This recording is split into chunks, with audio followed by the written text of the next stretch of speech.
Aceh ya, bikin Bapak Karo Logistik, Mbak Simon Promoto dan Bapak Kabitkum Muhammad Kawan.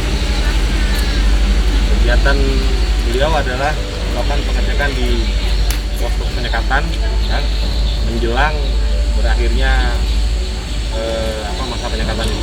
Kita ada perintah dari Kapolri ya, melanjutkan kegiatan ini sebagai kegiatan rutin yang ditingkatkan.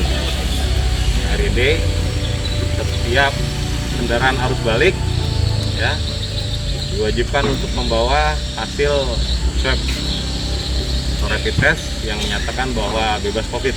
Kami laksanakan mulai tanggal 18 sampai dengan tanggal 24 Mei.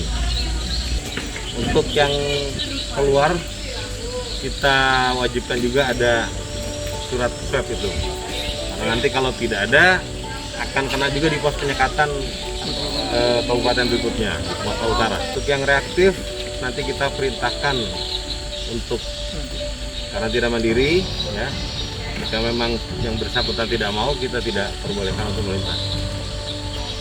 Baik, kemarin kan memang kita sprintkan ya, seluruh anggota dari Polri, dari TNI, kemudian dari Dinas Kesehatan, Perhubungan, OTP, Dinas BPBD ya, untuk melakukan penyekatan.